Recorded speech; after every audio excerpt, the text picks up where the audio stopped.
Get this and get it straight. Crime is a sucker's road, and those who travel it wind up in the gutter, the prison, or the grave. This time an old Spanish woman who cared, a red-headed mink who didn't, and a green suede button beside a corpse. All led me to a wounded man with a gun in his hand, cornered on a warehouse roof. It happened like this. From the pen of Raymond Chandler, outstanding author of crime fiction, comes his most famous character in The Adventures of Philip Marlowe.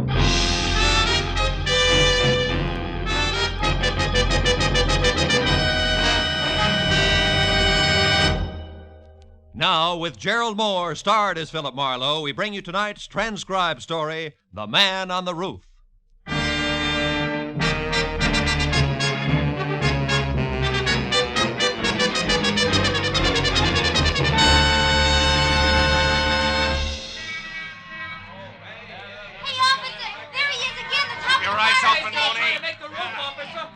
He's bleeding. You got him the last time. Yeah, there he goes. There he goes, Mooney, up there. The iron ladder leading to the roof. Let him have it. See him? They missed. He's on the roof now. He made it, Lieutenant. He's on the roof. Should I go up the fire escape after him? No, he's got a gun, Mooney, and he's hit. Put in a call for tear gas launchers. We'll use them from the roof across the street. It'll take a half hour. He isn't going anyplace. Go ahead, Mooney. Okay, Lieutenant. Hey, here comes Marlowe. About time I want to talk to him. Mooney! On the roof. He's over the edge there. Fire, Mooney! Matthews, hold it. Mooney, don't shoot again. What are you talking about, Marlowe? He's a killer. He's armed and dangerous. Listen to me. What do you want us to do? Scold him and send him home without a supper? Matthews, I'm going up after him. No, you're not, Marlowe. Come here. Let go of me, Listen, Matthews. Marlowe, nobody goes up there. We're going to gas him out. Come on, Mooney. Call for launchers. Matthews, please, listen to me, will you? No, why not? Tell me the whole story. We got nothing but time till they get here with those launchers. Please, Matthews, quit kidding. Nobody is kidding, Marlowe. That boy up there is a killer. Keep watching that roof, Becker. You make it curious.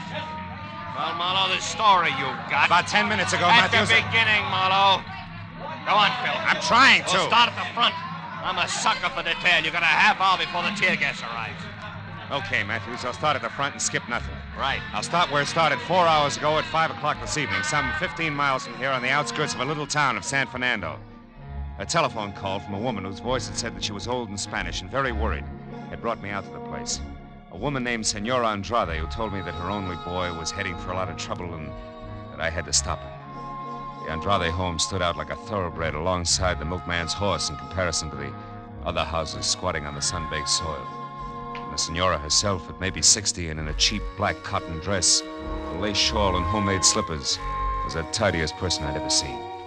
When she bowed from the waist in graceful greeting, I saw a single small ivory comb was the only thing holding a mass of long gray hair in one neat bundle.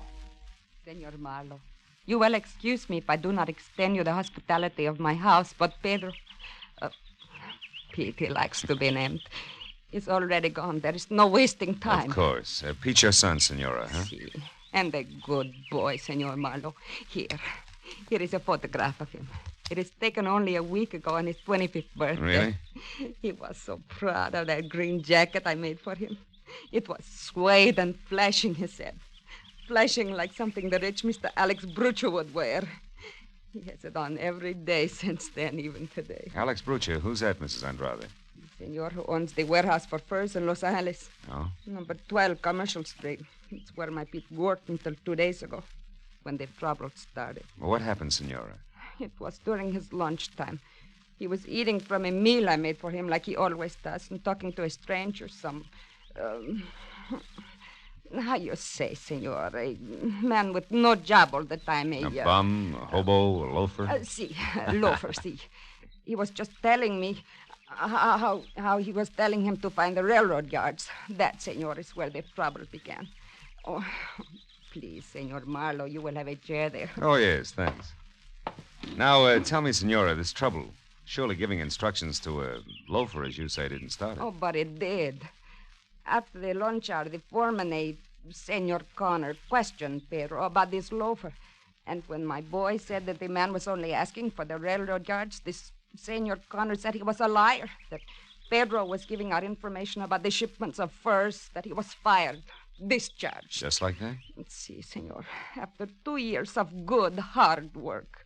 You see, Senor Marlowe, Pedro tells me that Senor Alex Brucho has been having his shipments of furs stolen on the road. Hijacked? Hijacked. And it is this reason why Pedro is fired. You want me to prove to Mr. Alex Brucher that Pete had nothing to do with this hijacking, huh?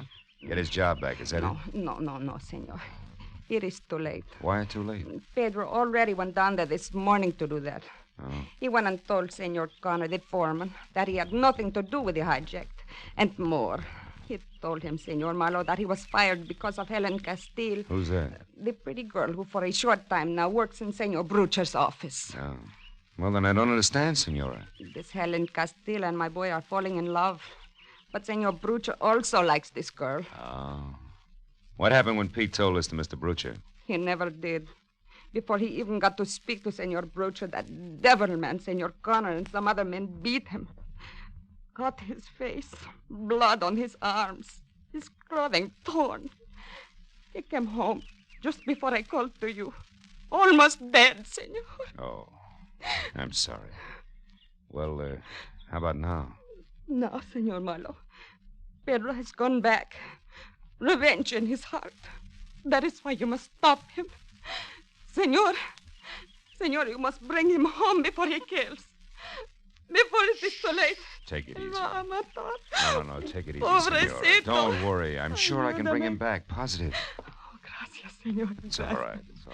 Here, Senor, in this can. I have money. 19, maybe more dollars here.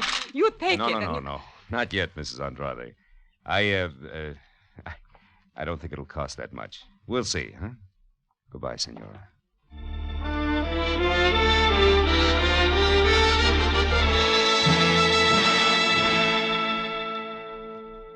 It was an hour's drive to the Brucher Fug Company warehouse on Commercial Street in downtown L.A. I started up a long cement ramp that led to a glass cage in a far corner of the warehouse marked office. It was just about the end of a working day. And when I was next to the door, let it enter, a bell someplace said that the end had arrived. Okay, man, knock off. You could tell the way everyone's spirits went up. Everyone except the girl inside, half leaning on a file cabinet. I figured she was Helen Castile until I got closer. The on-fire red hair and green eyes with hat and shoes to match could have gotten by. But the coat she wore was mink. So was the attitude. That would never take shorthand for $40 a week. Things just couldn't get that tough. Hello. You look like you lost something. Oh, is Helen still here, Helen Castile? Gone to powder her nose. Maybe back before she leaves for the day. May not. I don't know. Oh. You a friend of hers? No, Pete Andrade's. Never heard of him. Got a light? Oh, Please. sure. Now, tell me, Miss... Haynes, Corey Haynes. You? Marlowe, Philip Marlowe. Miss Haynes, is Alex Brucher around? Home packing is going out of town. He does every other week. Important business? No, I just wanted to chat with him a while. Oh, Connor, is Alex's car gassed and ready for me? Yeah, it's ready. It's ready, Miss Haynes. Here are the keys. Thank you. And, Connor, please, stop wishing I were dead, will you? I can feel it, and it gives me the creeps. I'm so sorry, Miss Haynes, but, well, maybe we won't be seeing so much of one another so soon. If you mean Helen Castile, Connor, she's a great secretary, period. Yeah, sure. Now you, Mr. Marlowe. Mr. Marlowe. I'm a friend of Pete Andrade's. You just said enough, mister. Almost too much. Now, wait a minute, Connor. Oh, What for? A lot of hot air? Listen, Marlowe, we've been running into all kinds of trouble around here. Hijacking, short shipments, misdirected cargoes, it works. So? So it all adds up to somebody on the inside helping somebody on the outside, and that ain't good. Now take my advice, brother. Get your long nose out of this place and keep it out if you don't want it bent. It's the phone, Connor. If you lift it up, it'll stop that noise. Very funny. Hello. Oh, hello, Mr. Brucher. Yeah. Yeah, okay, I got it. Charming fella, isn't he? You'll be down here in a couple hours and I'm to wait. Check. Check, Mr. Brucher. Goodbye. His master's voice. Very funny again. You'd better let me have the keys back, Miss Haynes. The boss isn't going out of town after all. He'll probably want his car. And I'll probably give it to him myself after I've run a few errands I have in mind. Goodbye, Mr. Marlowe. I hope we meet again in more pleasant surroundings. You two go to rival schools, Connor? Get out of here, Marlowe. Get out before you get the same treatment your friend Pete Andrade got. Oh, you've got to be kidding. You wouldn't do that to me, Connor. I'm not in love with Helen Castile. That goes for you, too, in spades.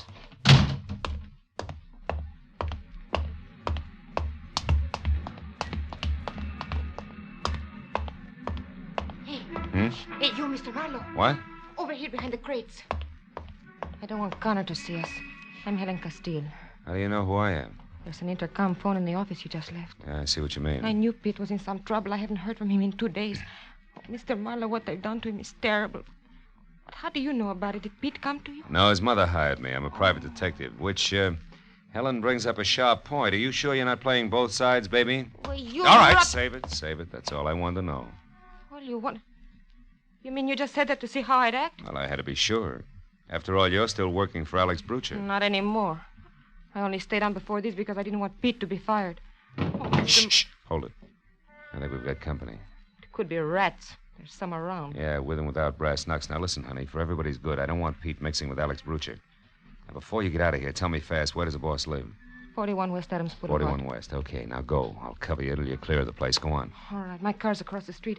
If you need any help later, Mr. Get Marlowe... going. That rat may have friends. Okay. Goodbye, Mr. Marlowe.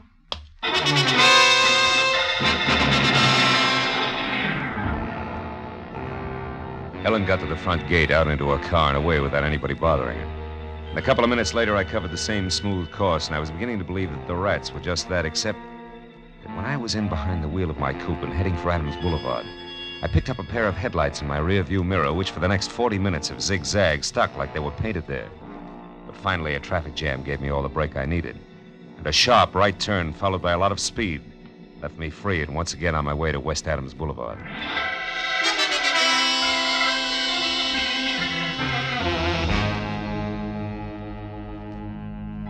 The place was turn-of-the-century stone-block mansion, but the rest of the neighborhood had gone slumming a long time ago. I was about to try the knocker when I noticed a thin slice of pale light that said the front door wasn't closed all the way. I started in, edging toward the sick light that came from a single lamp in what used to be called the library. And then suddenly I saw him. A man in a smoking jacket, lavishly monogrammed A.B., his face beaten raw, his clothing almost shredded, blood clotted thick on the back of his head. He was dead in the corner of the room. Next to the body was a heavy marble lamp base, also bloody. Inches from that, I found something that might as well have been Pete Andrade's calling card. A button made of green suede I had in my pocket just before the company spoke up. Don't go for your gun, Marlowe. That'll leave us even. So the kid finally made it, huh? Maybe. Maybe I did it, Connor. Nuts, you just came in, I know. I was waiting outside. When the jerk I had on your trail lost you, I figured I'd better leave the office, but quick. I figured right. But tell me, Marlowe, just so I score 100%, what's your angle? The Andrade kid's mother. I'm a private detective who was working for her. She was afraid of this. Oh, no. Stop. The sentiment's killing me. I wish something would. Well, let's call the police. Not so fast. What do you mean? I've already got the rest of my figuring done. About now, the kid should be at his girlfriend Helen's flat. I know where it is, and that's where I'm going. You see, Marlowe, I want to be a hero. I want to bring the kid in. Understand? Oh, sure. Real easy. You want to bring him in dead. That way nobody even mentions the beating you gave him on Brucher's orders. Because he wouldn't stay away from Helen. That way you're clean. Exactly. Clean as a whistle. Except for you and your big mouth. Now stand still, Peeper. I want to whisper something in your ear.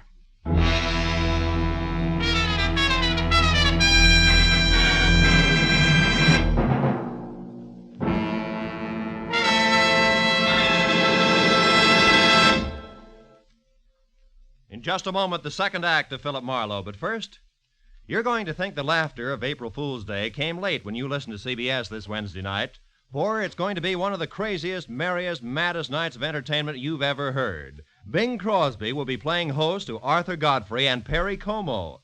And even though lots of singing is promised from all three, who knows what's going to happen when the gags start flying? Groucho Marx and Burns and Allen will also be on hand with their famous fun shows this Wednesday. These great stars will be here on most of these same CBS stations. Burns and Allen, Groucho Marx, and Arthur Godfrey and Perry Como as Bing Crosby's guests. Now, with our star, Gerald Moore, we return to the second act of Philip Marlowe and tonight's story, The Man on the Roof.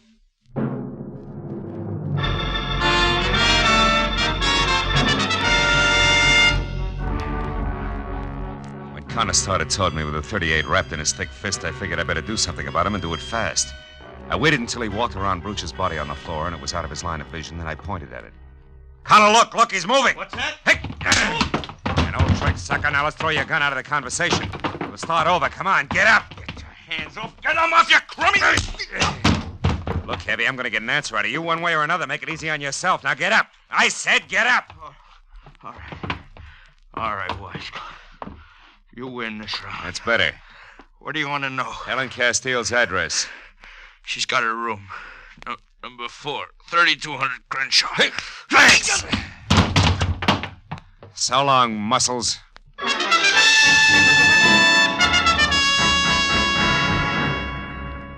knew there wasn't much more I could do for a desperate hothead named Pete Andrade. He'd already done too much for himself in the wrong direction.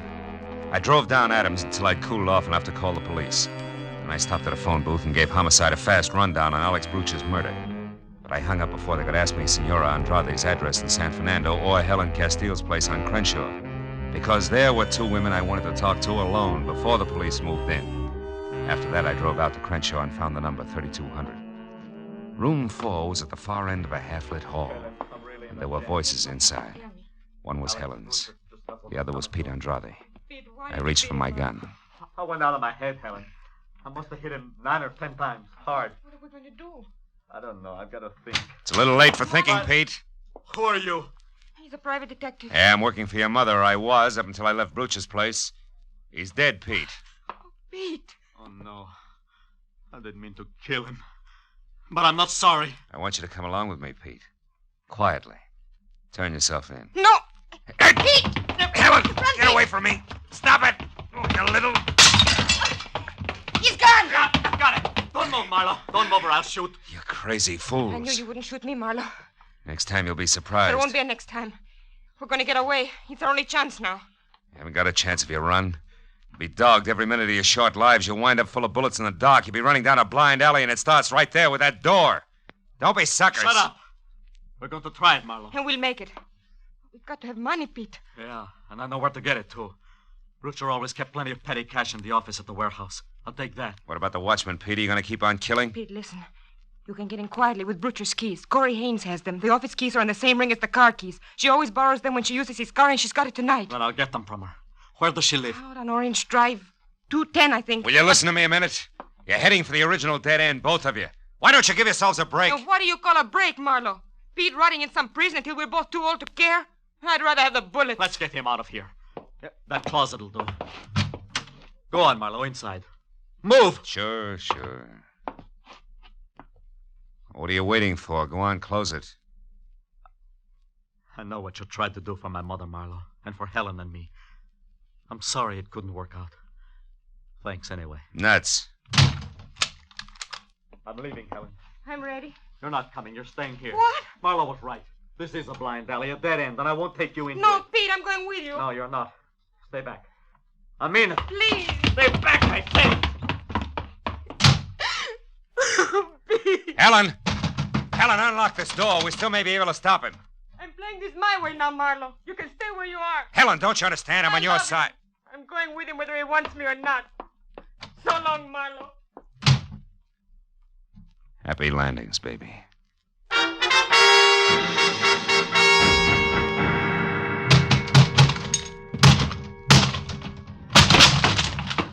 The lock on the closet door gave up before I did, but only because it was older by several years.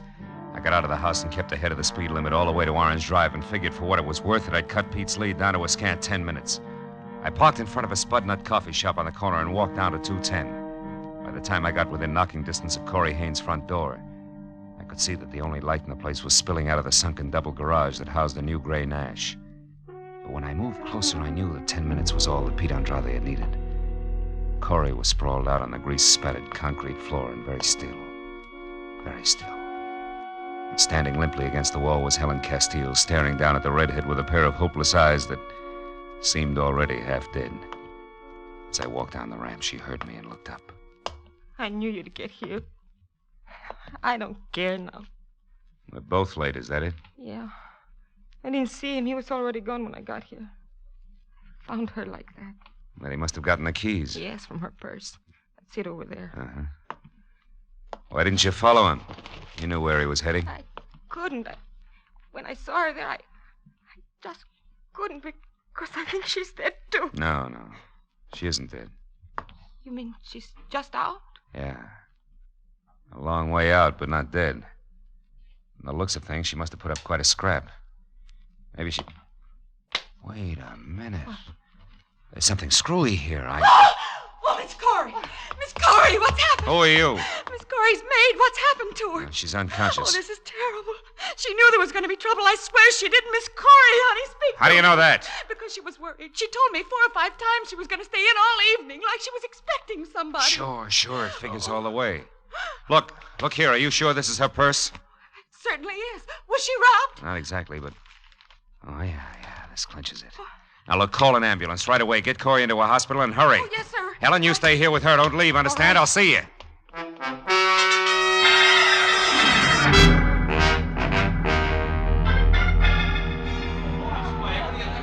And that's it, Matthews. That's why I broke a few speed laws getting from Corey's garage down here to the warehouse. Because I had to find Pete and tell him before it was too late. I'm still not sure you made it, Marlowe. Look, this was dropped near Bruce's body. I just saw the mate to it in Corey Haynes' garage. Look, that's not conclusive. No, but these are. The papers I pulled out of her purse. Take a look at them. Go Yeah. ahead. One glance will tell you where they came from and why. You get it, don't you, Lieutenant? Yeah, I get it. Certainly I get it. What a rotten setup. Well, then you gotta let me go up that fire escape and talk to him. He'll listen to me, Matthews. I know he will. I told you once before, Phil, he's been hit and he's cornered up there. It's driven him haywire. It'll probably blow the top of your head off, but... Go ahead. Go on up and try it. I'll pass the word. As I walked across the street and started up the fire escape, I knew Pete Andrade from someplace in the shadows on the roof was watching me, every inch of the way. But I climbed up to the 4th floor before I spotted him. His head inched out over the ledge, my own .38 in his hand. I went on to the 5th floor and it started up the ladder to the roof when it came. Stop there. That's close enough. It's Marlowe, Pete. I know. That's the only reason you got this far. You got lots of nerve, Marlowe. Pete, I didn't bring a gun. Because I just came to ask you a question. Nothing else. Question? Yeah. A big one. Did you use anything on Brucha except your fist, Pete? No. Why? What's the difference? Plenty. I don't think you killed Brucha. What? Is this a trick? No, look, It is Pete, a- no trick. Look at this. I found this green suede button near Brucha's body. I thought it came from your jacket, but it didn't. It was torn from a pair of green suede shoes that Corey Haynes had on tonight. Corey Haynes? I don't get you. It means first she's a liar. That she saw Brucha tonight. It means she got there after you did. Probably found him unconscious where you'd left him and finished the job with a heavy marble lamp base. You're crazy. This is a trick. Why would she kill him? They were going together. They had been. Until Brucha got interested in Helen. Yeah? After that, Corey was on the way out, and she knew it. She decided to get all she could out of him while she had the chance. Go on. Every time she borrowed his car, she used the keys to get into the office, steal information out of the files, and sell it. She was the informer. That dame. I'm coming up, Pete. How do you know all this? I found some papers to prove it in her purse. She was in a tough spot when Brucha changed his mind about leaving town tonight. Yeah? She had to get the papers back in the files or Brucha would discover they were missing. But Connor staying in the office prevented it, so she was trapped. I see. When she saw a chance to kill Brucha and have you blamed for it, she grabbed at it. Are you convinced, kid? I almost shot you, Marlowe. Why did you take such a risk and climb up here? Because your mother has some ideas that I wouldn't like to see her lose, Pete. Also, I wanted my gun back. Well, do I get it? Yeah. You bet. Here. And thanks, Marlowe. I feel so good now. I guess I can. I know just how you feel, kid. I don't climb fire escapes like this every night. Believe me.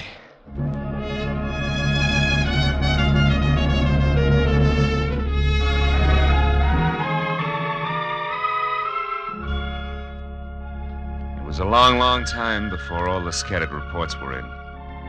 Before the doctor in the prison ward had said that Pete would be okay, and before Corey Haynes had put a wobbly signature to a full confession of murder.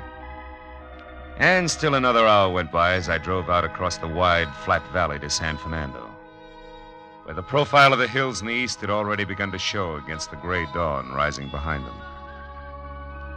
When I stopped in front of the little house and went up to the door, Senora Andrade was there on the porch.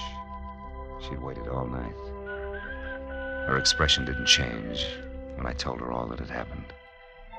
Didn't change, actually, until I was finally ready to leave. Then she put out her hand and took my arm. And the lines of worry in her face softened. Senor Marlowe, last night I had but one son. Now this morning I have two. In my heart, you will always have a home. I am grateful. Gracias. She was most welcome.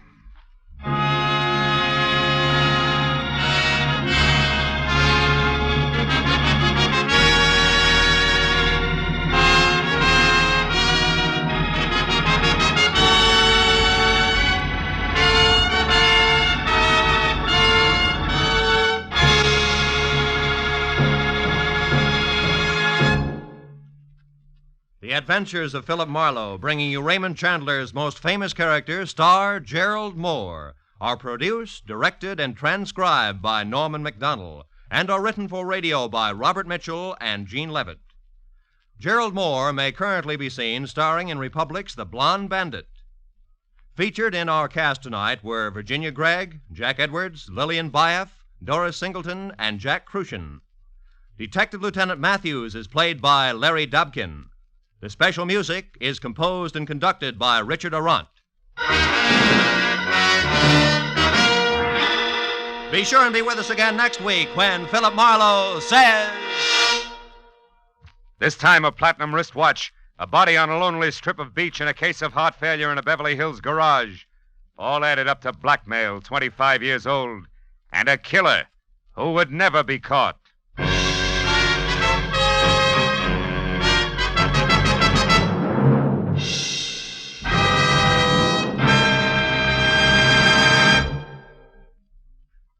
CBS invites you to hear one of the great ad-libbers in show business, Groucho Marx, every Wednesday night on most of these same CBS stations.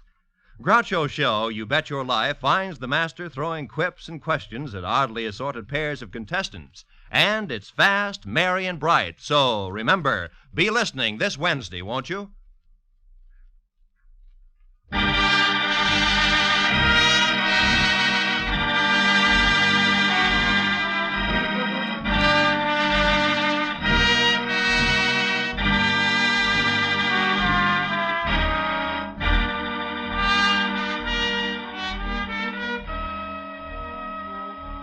When disaster strikes, the Red Cross is on the spot to give relief in the emergency. But its work does not end when the wind dies down, the fire is out, or the flood recedes. It goes on in many different ways, helping to restore people to their normal way of living.